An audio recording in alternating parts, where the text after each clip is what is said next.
आजकल ब्याहे के समय लड़की वालन से ज्यादा लड़के वालन का सोचे भाई पड़त है। कौन प्यार पड़त है तनी हमरे गाने के माध्यम से सुना जाए। अगर समझ में आए तो जरूर लाइक कर दीजिए। तनी सुना जाए कैसे तो शायद घर सुरक्षित रहे। सुना जाए कि ना ही हमका दहेज चाहिए, ना हमका दहेज चाहिए, ना ही गहना और गाड़ी चाहिए।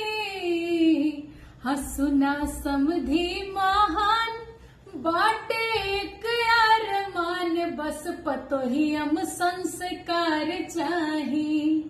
बाटे समधी हमान बाटे एक फरमान, बस बिटियवम संस्कार चाहिए। बात एकदम सत्य है। आज के समय धन दौलत काम नहीं आएगा, बस संस्कार होगा। तो भैया सास ससुर महतारी बाप कहले हैं